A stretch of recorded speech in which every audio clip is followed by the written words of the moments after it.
All right, here we are, Algebra Honors, with our Unit 8 on quadratics, Day 5 notes. We're going to find the curve of best fit, and we're going to find the curve of best fit using the Desmos graphing calculator. So in an earlier unit, we actually used Desmos to find the line of best fit. So we'll remind you about how to do line of best fit here, and it's sort of similar. And so let's just go ahead and get started. Okay, the equation for the curve of best fit and the line of best fit can help us predict what's going to happen. We can predict what our data might look like or extrapolate out. If we don't have all of the numbers, we might be able to figure some out. A line or a curve of best fit is the line or curve that's trying to fit a scatter plot or a set of data points that we have. And so that scatter plot is usually, well, it's always going to have some relationship between two variables. Okay, we're going to look for some sort of a trend or correlation and see if we can make some generalizations about the data and their pattern. All right, so the fancy phrases that we use regression. If we look at a set of plotted points, we look at the points and it looks like a curve, we're thinking it's going to use a quadratic regression. It has some sort of a quadratic formula that's going to be, a quadratic function that's going to be related to it. But if we look at all of our scattered data on a graph, and mostly it's a line, we might use linear regression to figure out what the line of best fit is. Okay, so either way, regression is the method that we are going to use to find the precise line or curve of best fit, and we are going to use a graphing calculator to do it. We will use the online Desmos graphing calculator. All right, so linear and quadratic regression on Desmos. We're going to remember these, and I'm going to also show you.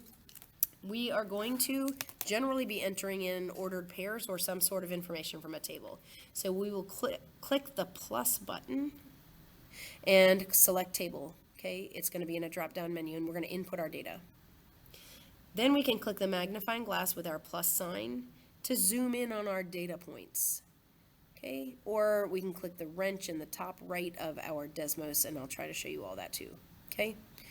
We will determine whether the graph represents a line or a parabola. At that point, we're going to look at the data. Is it a line or a curve? Excuse me, I don't know what I just said. A line or a parabola. And so we're going to then enter in to Desmos that we want some sort of an equation. So if we think it's a line, we're going to say y sub 1 is approximately equal to, we're going to use that tilde, mx sub 1 plus b. By saying y sub 1 and x sub 1, we're asking Desmos to look into our table, look at all of the x, y combinations, and try to mathematically figure out the best m and b, the best slope and the best y-intercept. That's for linear regression. So it looks like y equals mx plus b, right? It looks like a line.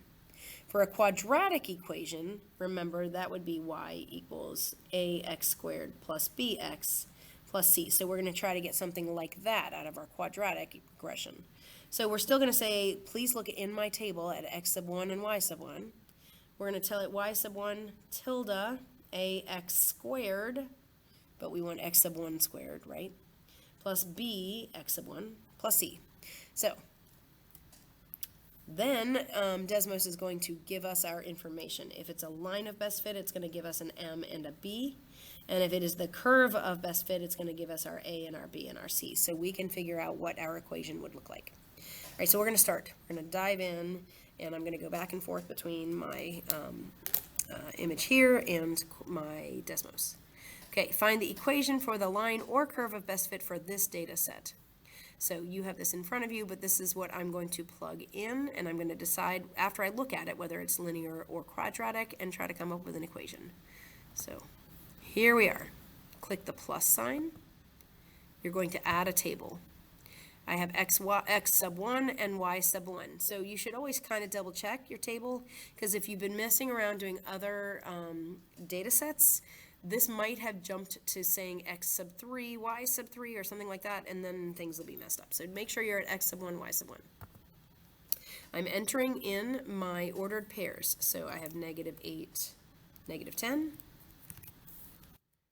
I have, whoops, I want to come down here. I have -5, 6. I have -3, 10. I have 0, 7, 2, 2, and 5, -15. Okay, so each one of the data sets they gave me, data points they gave me, was an ordered pair, and now I have a whole bunch of information on this graph. Okay, so now if I were to roughly guess, I'd kind of say that's going to go up, maybe that's sort of my vertex, and then come back down. Can you see how that would be visually like a parabola? It definitely doesn't just look like a line. So I think it's a curve, and so I'm going to tell Desmos, hey, I think this is a curve. Please help me find the equation. Y sub 1, oops, click in there, Y sub 1, tilde, that's right above your tab, you do shift and then key above the tab. So approximately equal to, you figure it out, Desmos, ax squared, but it's x sub 1 squared, plus bx sub 1 plus c. Okay, so that almost looks like my quadratic equations, right? My functions, my quadratic functions, ax squared plus bx plus c, but I want it to look in the table at my x sub 1, y sub 1 stuff. Okay, so in other maths, you'll care about this stuff up here, but we don't. We care about our perimeters, a, b, and c. Look at that, it gave me a and b and c.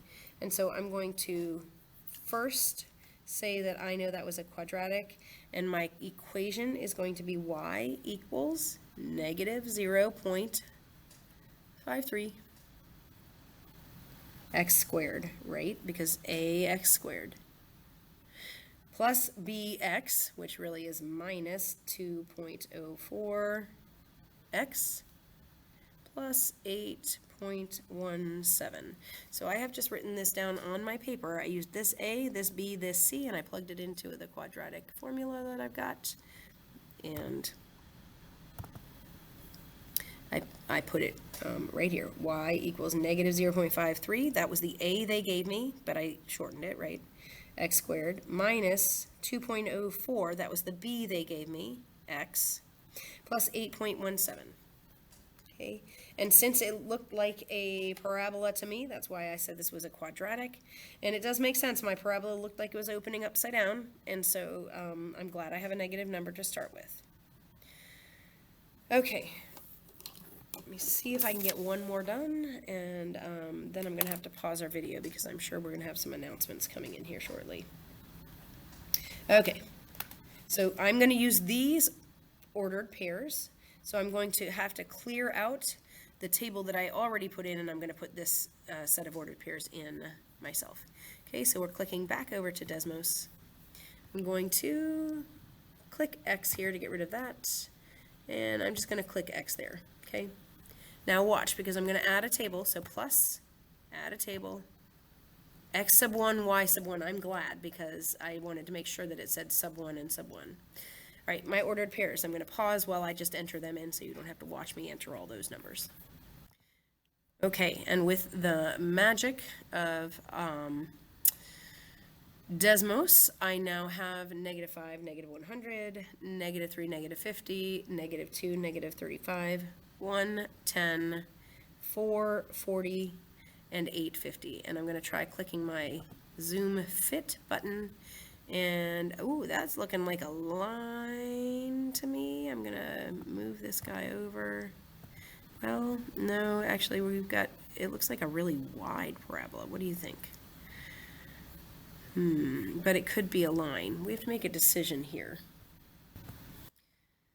All right, so I think looking at this, I think it does look more like a quadratic, because it looks like we're going to swing back on down here.